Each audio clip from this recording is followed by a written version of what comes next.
Okay, good morning. This is Eric Ogle with the Office of Community and Rural Affairs. I am the CDBG Program Director. This webinar is to go over the new LMI data and tool from HUD, as also talk about how our income survey, our new income survey process will work. We are recording this for those that are not here today. One thing to note is we do have a Q&A box over on the right-hand side. If you have questions as we are going through, you can go ahead and put those questions there, and we will either answer those as we're going through or at the end of this this webinar. So to get started, I want to talk about just take you first to and how to find the HUD tool. So it's a very simple, just search for HUD CDBG LMI.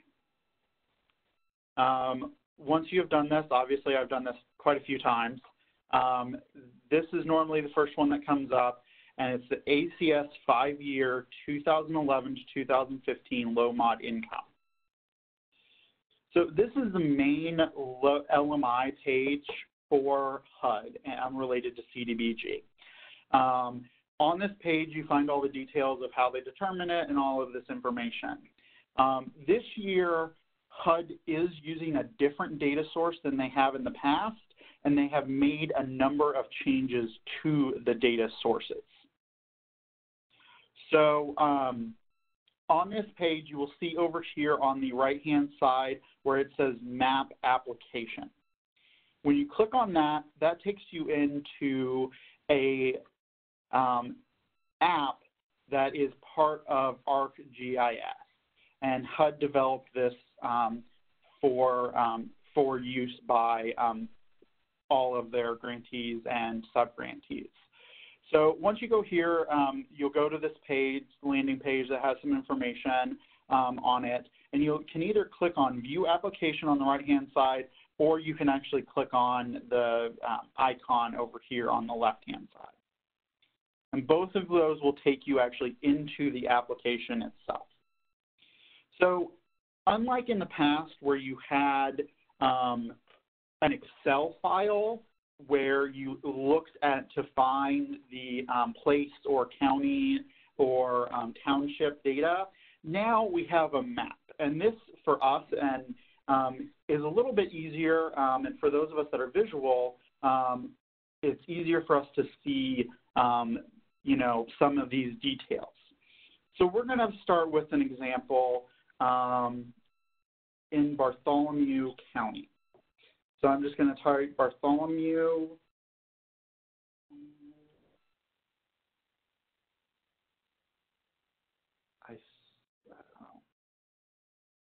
Okay. Apparently spelling is not working for me today. So as you'll see, and I did this in the upper right-hand corner box there, that is the first step. And as you see, it will zoom in to Bartholomew County there for you. One thing you'll first notice is you'll see all of the light blue and red lines. The light blue lines are township, or on per census data, county subdivisions. So anytime you see the term county subdivisions, that is townships for us. The red lines that you see there, that is place data. So those are your towns or cities in Indiana. So as you see, as I zoom in, we get more detail, and I'm just double clicking to zoom in. So as we're looking at this, what we're going to see, you see all these blue lines. So I'm starting to get a little confused because of all the lines. So I'm going to go over here to the left side of the screen and select this layer tool. When I select that, it gives me the 4 layer options that we have for our data. And so I'm specifically looking for what I think is a place within Bartholomew County. So I'm going to turn off the census block data and the county subdivision data. And I'm going to look at the county itself and the place. So we see here, and so I know my service area is just north of Columbus, which this is the Columbus city place data. So I'm going to zoom in here until I find the service area that I have. So my service area is this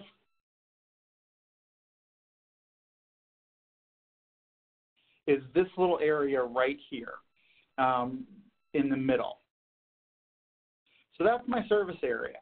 And so as you see, it's not in a place, it is within the county.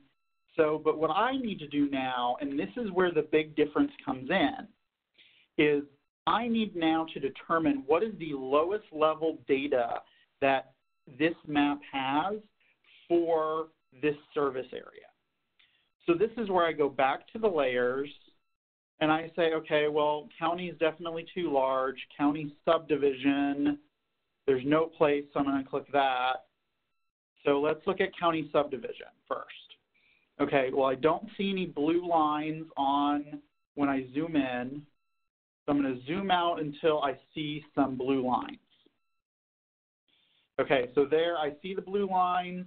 I still see that my service area is right there in the middle. So this is the township. So they are in Flat Rock Township. So, well, okay, that's still a pretty big area, right? So then I'm going to go and click on block group. And from what I see is, okay, I see block groups within my township. So my township is not the lowest level data that I can use. So I'm going to click off township, and so I'm only going to work with the block group data. So again, I'm going to zoom in here. So I see that my lowest level data is the block group data right here that I just highlighted for that. So they have a low mod percent of 23. This block group has a low mod percent of 27.94. So with this, basically, if it was over 51%, then I would be done, and I would just use this data as is. So, but it's below 51%.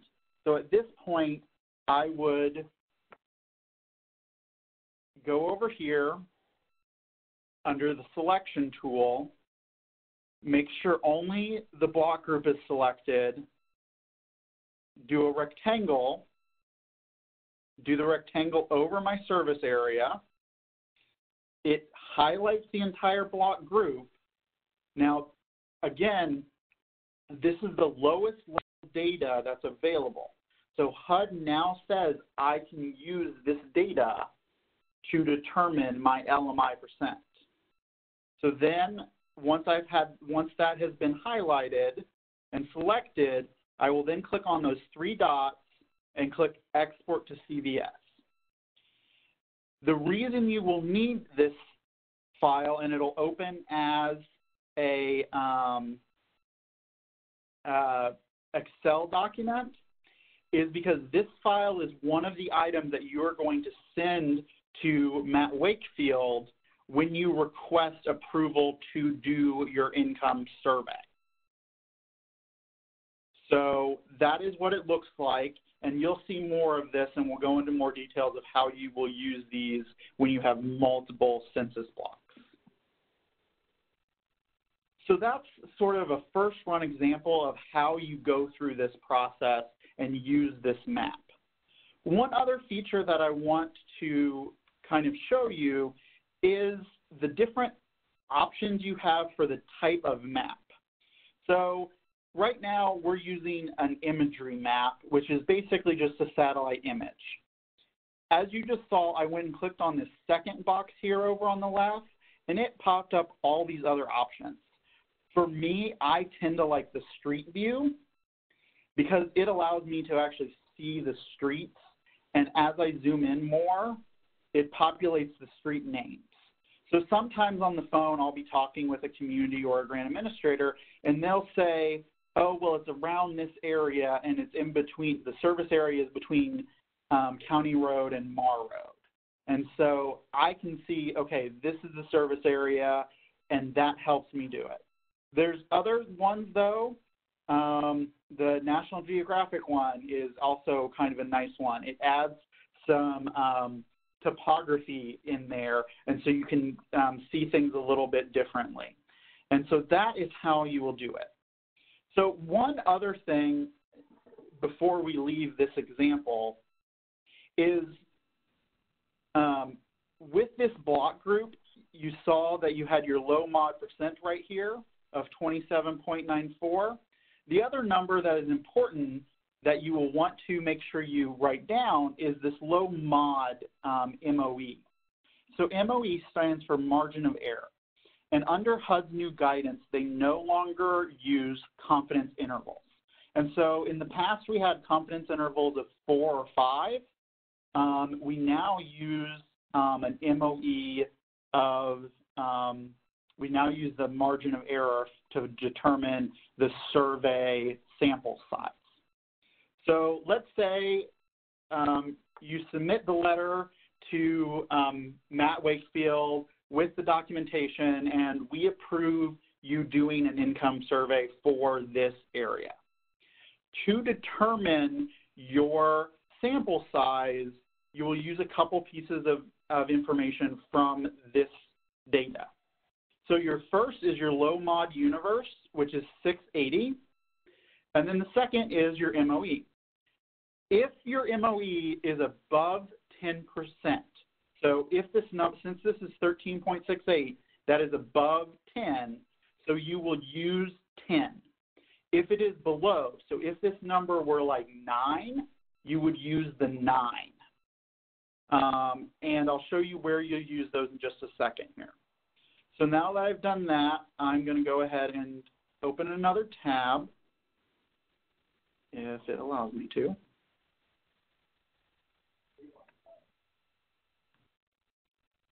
And I'm going to do a search for Surveymonkey sample size calculator. So you'll look for this one, sample size calculator. This is the calculator that HUD is recommending that we use. And the reason is because it uses margin of error to determine the sample size. So your population size that you will use is the 680. You will use the 95% confidence interval, and then you will use the margin of error of 10. So that means that you would need to get a sample size of 85 responses for your income survey. Now, one thing to note with the population size, this may vary depending on your service area. In this example, your survey size, you could propose a population size just within your service area, and you will need to include that in your letter if you are going to be doing that. So if you were to do that, and let's say your service area was only 50 people and you verified that based on, let's say, utility roles, then it would go down to 30, a sample size of, let's actually go with 60, sample size of 38.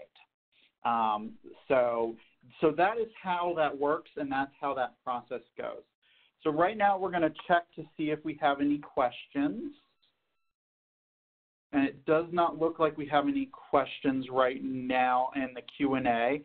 So I'm going to turn it over to Matt Wakefield for the next part Before we do that, Eric, do you want to touch upon the entitlement that butts up against this? Oh, yes. Thank you, Matt. So one thing that isn't very important with this example is you have an entitlement of Columbus. So one thing you would have to check is, does this census block go into the entitlement? So you see the black lines there. So I'm going to go ahead and turn on the place data also. And then I'm going to turn off the census block. So you see the faint red line there that we have for the place. So this shows the place of Columbus. And if I click on it, you see it there.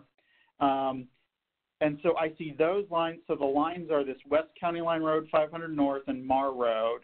So then when I turn back on the block group, I see my block group is outside those lines and it is not in the entitlement. So I am okay to use this census block. If this census block went into the entitlement, I could not use this, and you would still have to send a letter, and you would basically say there is no data that we can use from census because the lowest level data includes entitlement. So, you know, this was just an example, and we're going to go over a few more. But one thing I really want to stress right now is, as you're going through this, don't hesitate to reach out to myself or Matt Wakefield, and we will happily talk you through and verify, you know, what you're doing with this. And additionally, you know, we're going to, some of our CLs are getting up to speed on this. So you can also ask them and they will verify with us. But your best bet is to come just to, well, directly to Matt Wakefield and me if I answer my phone. With that, I don't think we have seen any other questions yet. So I'm going to turn it over to Matt to do our next example. All right, thank you, Eric. So for our next example, we are going to travel to Mooresville. Maybe Indiana. All right. So for this example, we're going to look at specifically, and I'm going to deselect some of these layers just so we can get a little bit of a clearer picture.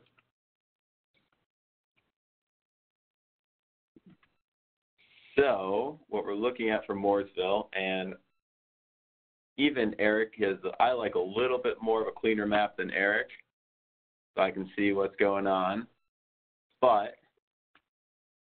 So I like using the grayscale myself personally. So what we can see here is you have the place data for Mooresville, and what we are going to try to identify with this particular example is doing a project that might encompass some of the city. So if you're extending utility lines and they cover some of the place or go outside of that place line, what level of data are you going to use? Would it be county subdivision? Would it be place data? Or would it be census block group data? So if for this example, we're looking at an area that goes south of Mooresville and encompasses but doesn't go south of this place data. So we know that Mooresville itself has a low mod of 44.5. So this is a pretty low level. So if that wouldn't qualify, but if you wanted to send in for census data, I would be looking to make sure that you went down to the lowest level possible. So if your area is just kind of this circle that I'm creating on the south end, you would then turn on the layers and go into, we'll start with block group and look in there. So what I'm looking for, is there a block group that is potentially smaller than the entire place scale area of Mooresville? So if your area is just this one, you could potentially select, and I'm going to do it by rectangle and make sure block group is able. And so creating maybe I'm not ready to select.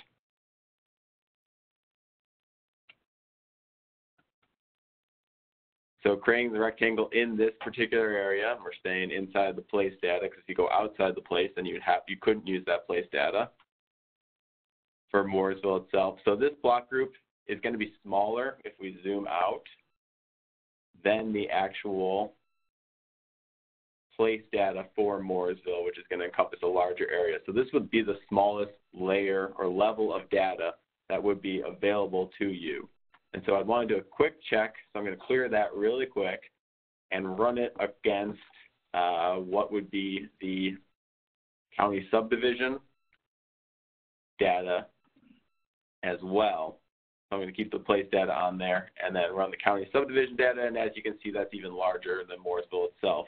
So you would be using that block group data that we have here. So going back, reselecting what I had selected before. I'm going to zoom in here real quick so you can all see.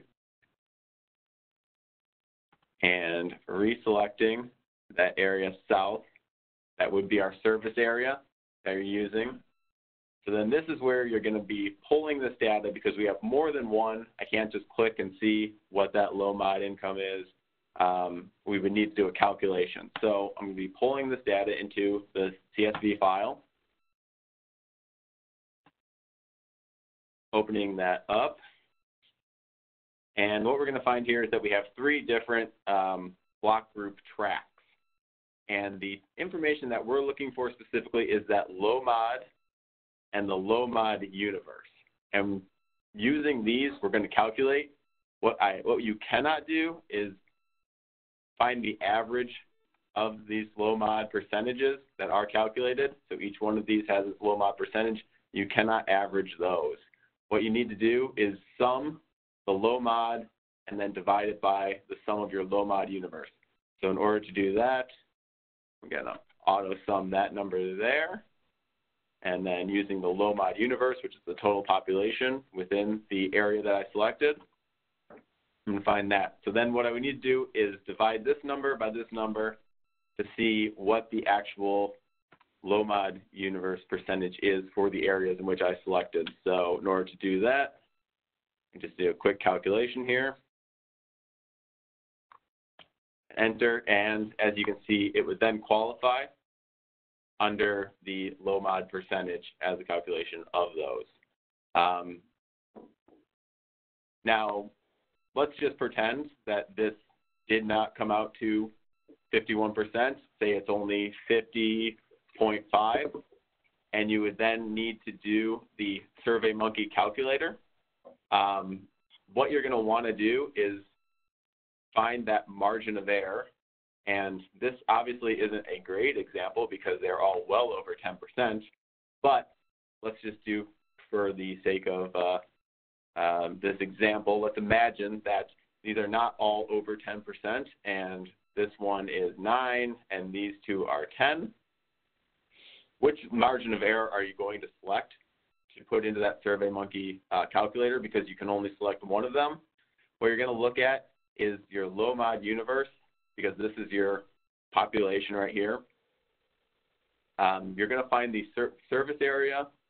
So within your service area, you're going to find the block group tract that has the largest population. So this one is 1,020. That is going to be the one in which you're going to select for that margin of error.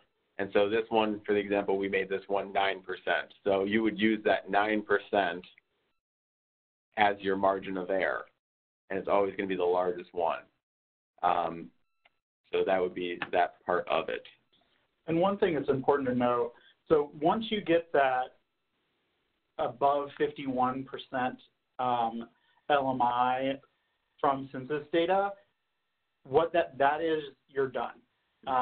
We will no longer allow income surveys for areas that have an LMI via census data that is over 51%. So with this coming up at 55, you're done. This Excel sheet is your support for your LMI. All right. So are there any questions, Eric, that you have so far? Do you want me to go ahead and do Owen County? Or? I can do it. Sure. And actually, before we leave Mooresville, this was not a planned example, but we'll go with it. So before we leave the town of Mooresville, let's say another example is we have a fire station that is located within Mooresville, but they, serve the entire township. So with that, then I'm going to want to say, okay, well, what's my lowest level of data? So I think it's probably going to be the township, because they don't just serve Mooresville, they serve the township. And are there any, places outside of Mooresville that I need to be aware of? So I'm going to go ahead and turn this off. So the township of Mooresville has a low mod percent of 44.91. Well, okay, I get that. With townships, you don't get an MOE, right? And that is something HUD is working on. So to get an MOE, because that is lower, what I have to look at is the block groups. So then what I come in and will do is the same thing that Matt just did, is I'll make sure this is on block group, and I'll use a rectangle. And then I will make sure to select the entire area that is the service area. So as you see there, I have selected what is the township, but via the block group data. Then I will pull the file and pull it up.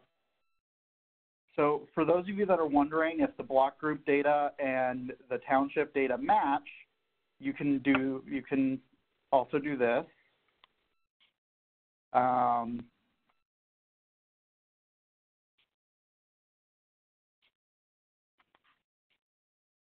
And run the equation yourself. As you see, you get 44.86, which is the exact same as the township data. So we know these all match up. So then, as Matt was saying, what we're looking for is we're looking for the one with the largest population. So we look down here and we have 27 up here, but we have 29 down here. So this one at the 27 was right over 10. So we would still have used just 10 for that.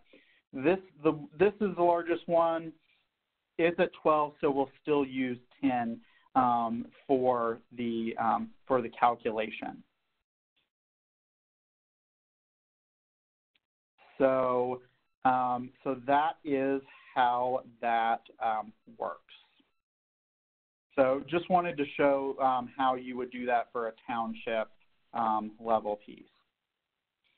Let me close a few windows here. And now let's look at Owen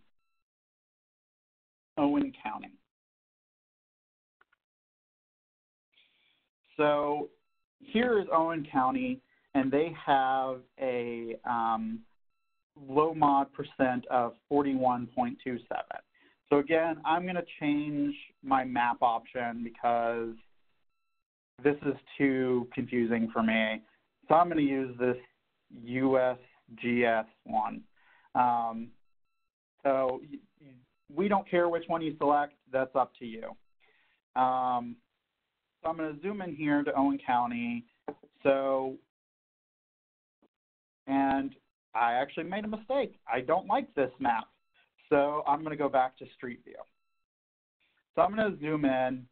So I know that there's this state park over here, and I'm going to be doing a trail from, let's make it a really long trail from Spencer to Patricksburg. So that's a pretty big long trail.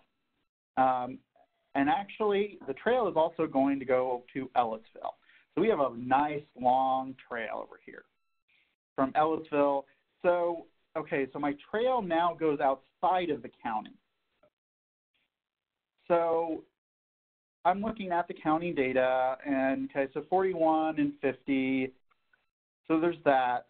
So let me start looking at my different layers. So first, I'm going to look at the subdivisions. So, you know, I can see, okay, so the trail is going to go, if I do a polygon, trail is going to go, well, if it lets me select this, I'm going to turn off county, polygon, and then, so I know the trail is going to start here, and it's going to go down here to Spencer, and it's going to kind of go through this, and then it's going to go down here to Ellisville. So that is, in general, my service area that I just drew. So then I'm going to double-click to end, and as you see, it selects all of the county subdivisions that are part of that. I'm looking at that and I'm like, that's a pretty big area. I wonder if I can cut that down a little. So I'm going to go back up here and say, well, let me look at place data. And I'm looking at, okay, place data is not an option. I have too much area outside of place, so I can't use place data. So let me look at census blocks. And it looks like maybe I can do less with some census blocks. So let me go in here and check. So I'm going to do the same thing. I'm going to unselect those and select block group. I'm going to select the polygon tool again. I'm going to go from Petersburg to Spencer to right here and then down to Ellisville. Okay, so and then double click. I end up with a bigger area using the block groups. So that means my lowest level data was the selection that I had for the county subdivision. So I am going to then pull my CVS file for the county subdivision and open that up. As you see, we have the same data here.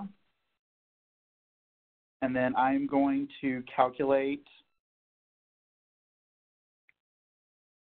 the sums again.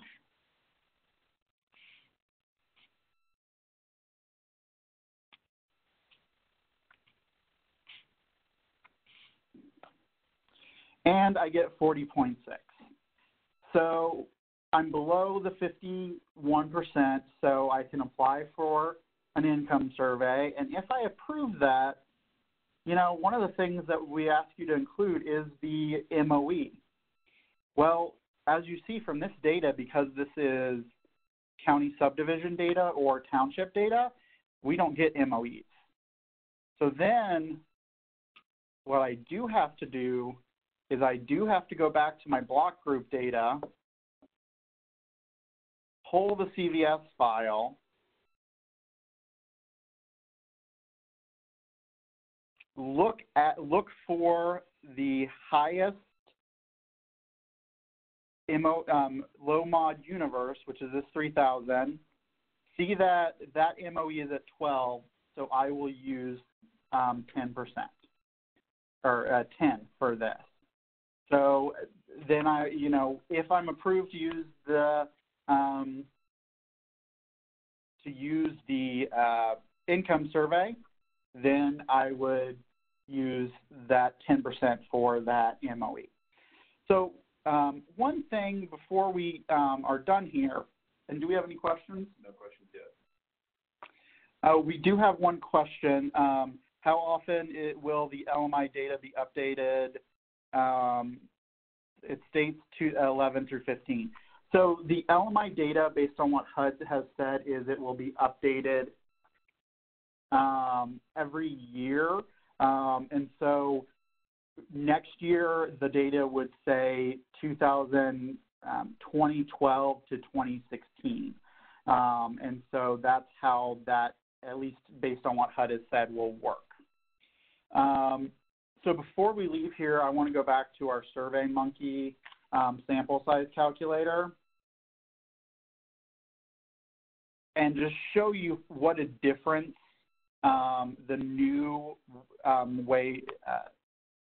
this new calculator with margin of error makes. So under our previous calculator, we used confidence intervals. So let's say I have a population of 1,500. We're still using the confidence level of 95%, but let's say I have a confident margin of error of 10. So of 1,500, I only have to survey 91.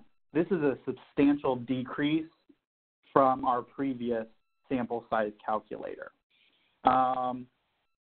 Let's say, though, you have a lower one. Let's say you're at 8%. It goes up a little bit, but not much. So this really is a benefit to communities, not just the fact that we are now allowing the use of census data more and will be using it more, but we also now have a reduced sample size. So you as grant administrators will have to collect less responses for that. Now, some of you are probably wondering, why are we going kind of what seems to be to a lower standard? Well, HUD realized that the ACS data was at a lower level than what they were requiring. And since they were requiring the use of ACS data, they said, we're going to make it consistent. The ACS is actually at a 90% confidence level with a projected margin of error of 10. So you see, when you get down to that level, of a population of 1,500, you only have to survey 65.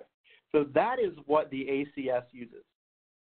For us in Indiana, we felt that that was a little low for us, so we're still going to use the 95. It doesn't change much. It adds just a little less than 30. But this also means that we felt comfortable no longer requiring income surveys to be certified. One was because we're approving them up front, but also because of this new guidance from HUD, we're going to be actually doing the checking that is needed for the income certification, income survey certification. So we no longer need external certifiers. So with that, that is all we have. We hope this is helpful. I'm not seeing any more questions. Oh, so we have one question. Go ahead and read it. So it says, our income surveys are already completed, no longer accepted. So we will accept old income surveys that have already been completed. Any income survey that was completed prior to April 1st of 2019 that were started or completed prior to April 1st of 2019 are still valid, and they will follow the previous rules. So those are the policies that we issued last year. So those are good for a 5-year period. And income surveys that are done even under this new system will also be valid for the 5-year period. The only difference is you will have to get approval up front prior to proposal to use those income surveys. So if you are going to use an income survey, just submit that information on your applications for this next round. Just submit that information to Matt Wakefield, and he will respond back to you. With that, though, also being said, you know, we will, for this round, be working with all of you. If we get a proposal that has an income survey that we don't see an approval for, we'll reach out to you to get that approval done, because we know this was very quickly implemented and everything like that. And I also do want to apologize for the quick implementation of this. We got about a month's notice from HUD of what their guidance was so I think the guidance ended up coming out at the end of February, and it took effect April 1st. So we also were struggling with getting this guidance out as quickly as it needed to be. So, but again, when I go to, please don't hesitate to reach out to us. We are here to help you through this. I've already had many phone calls where I've run through this process with the grant administrator on the phone and advised them on the best way to move forward. There may be some of your communities that have older income surveys that are going to fare better under this process, under the new data. So definitely reach out to us. We're here to help. We understand that definitely this is a new tool, and so we understand that, you know, it's going to take some time for everyone to get used to it. I know for myself, though, having the visual representation of the town boundaries and being able to understand where the roads are and everything, and actually be able to kind of draw where my project area has been a big help for me as I've been using this tool. So do we have any other questions? I'm not seeing any. Okay, well, without any other questions, we are going to wrap up. Thank you very much, and hope you all have a great afternoon.